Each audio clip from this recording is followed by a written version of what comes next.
যাবেন প্লিজ।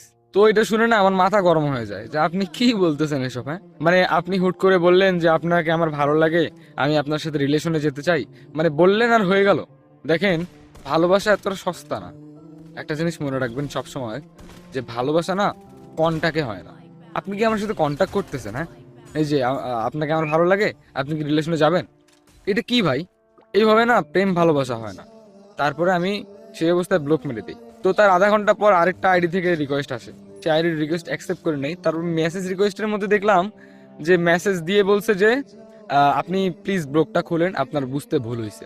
তারপরে আমি ব্লকটা খুলি নাই। এরপরে সে অনেক রিকোয়েস্ট করা শুরু করলো, আমি কোনো রিপ্লাইও করিনি, শুধু দেখছি মেসেজগুলা। তো তারপরে ভেবেচিন্তে ব্লকটা খুললাম। ব্লকটা খোলার পরে বলতেছে, দেখেন আমি তো আপনাকে ফলো করি, আপনাকে আমি প্রায় অনেক দিন থেকেই চিনি, তো আপনি তো আমাকে কখনো দেখেন নাই, তাই না?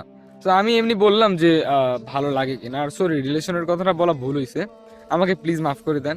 আচ্ছা আপনি আমাকে দেখুন, আপনি আমার সাথে কথা বলুন, যদি ভালো লাগে তাহলে রিলেশনে যাব, এইভাবে বলছে আমাকে। হ্যাঁ, আমি বললাম যে আচ্ছা ঠিক আছে। এরপরে বললো যে আমার পিক দেই। আমি বললাম না, পিক কেন দিবেন? আমি কি পিক চাইছি? আমি কি আপনাকে দেখতে চাইছি? তখন সে বললো যে আচ্ছা ঠিক আছে। পরে আমি অনলাইন থেকে বেড়াই যাই। তো তারপরে দেখলাম যে বিকেল বেলা সে আমাকে মানে ফটো পাঠাই দিচ্ছে তার। হ্যাঁ, আমি ফটোটা দেখে জাস্ট তাকাইছিলাম, মানে আসলেই খুব সুন্দর। তো মানে আমি তো খুব অ্যাটিটিউড নিয়েছিলাম তার সাথে। আমি বলছিলাম যে ভালো। তখন ও বললো যে আচ্ছা আমি কি সুন্দর না? এরপর আমি বললাম যে হ্যাঁ আপনি সুন্দর। তখন বললো যে তাহলে কেন বললেন না যে সুন্দর লাগতেছে, মাশাল্লাহ, মানে একটু কথাবার্তা বলবেন না, মানে একটু প্রশংসা করবেন না? আমি বললাম আশ্চর্য, আপনি তো সুন্দরী, এখানে বলার কি আছে? তখন তারপরে দেখলাম সিন করে রাখা দিছে, আর কোনো রিপ্লাই নাই। এরপর 2-3 ঘন্টা পর আবার মেসেজ দেয়। মেসেজ দিয়ে বলে যে কি করেন, রাগ কি কমছে? ভাই আমি কোনো রাগ করি নাই, উল্টা সে মেসেজ দিয়ে বলে যে রাগ কমছে কিনা, মানে ওরই রাগ। হ্যাঁ, মানে আসলে এরকম একটু পাগলি টাইপের ছিল। তারপরে তাকেও খুব ভালো লাগে আমার। আস্তে আস্তে তার সঙ্গে আমার একটা সম্পর্ক হয়ে ওঠে। হ্যাঁ, এবং তার বাসা অনেক দূরেই ছিল আমার বাসা থেকে, প্রায় ঢাকা ধরেন। হ্যাঁ, তো এইভাবে 2-3 মাস কেটে গেল। 2-3 মাস পর দেখতেছি যে সে ইগনোর করতেছে, মেসেজ দিলে দেরিতে রিপ্লাই দিচ্ছে, মানে কেমন কেমন যেন হয়ে গেছে, বুঝছেন? তারপরে তার সঙ্গে কথা হলো যে আমরা বিয়ে করব, ঠিক আছে, আমরা পাড়ায় বিয়ে করব। এরপরে সে আমাকে বললো তুমি ঢাকায় আসো, তোমার সঙ্গে দেখা করি। ভাই বিশ্বাস করবেন, আমার কাছে গাড়ি ভাড়াটাও ছিল না। আমি খুব কষ্ট করে টাকা টুকা ম্যানেজ করে ঢাকা গেছি। ভোর 6টার সময় আমি ঢাকায় নামছি।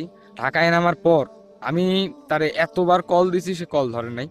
এরপর 9টার সময় রিপ্লাই করছে যে কি খবর, কই আছো? এরপর আমি বললাম আমি ঢাকায় আসছি 6টার সময়, তুমি জানো যে সারা রাত লাগে আসতে ঢাকায়, তো তুমি কি মানে ফোনটা কি ধরবা না একটাবার? আমি এখানে এসে কই যাব না যাব একটা, তুমি ফোন না ধরলে কিভাবে কি হবে? আমি যে তোমার সঙ্গে দেখা করার জন্য আসছি, তাই না? তখন বললো যে তুমি কি সত্যি ঢাকা আসছো? আমি বললাম যে হ্যাঁ আমি ঢাকায় আসছি, ভিডিও কল দাও বিশ্বাস না হলে।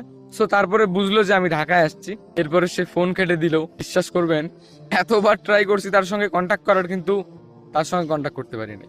মানে হঠাৎ করেই নাই। আমি জাস্ট ভাবতে পারতেছি না যে মানুষটার কি হয়ে গেল, মানে কোনো কোনো ক্ষতি হলো কি, মানে কোনো কি বিপদ হলো? মানে একটা একটা একটা বিষয় আছে না ভাই, মানে আমি যে আজ দূর থেকে গেলাম, মানে এত ঝামেলা করে গেলাম তার সঙ্গে দেখা করার জন্য, তার ফোন হঠাৎ করেই বন্ধ। তার একটাই নাম্বার ছিল আমার কাছে, তার ফেসবুকেও দেখতেছি অনলাইনে নাই। মানে কি ফেসবুকেও দেখতেছি অনলাইনে নাই, মানে কি একটা অবস্থা।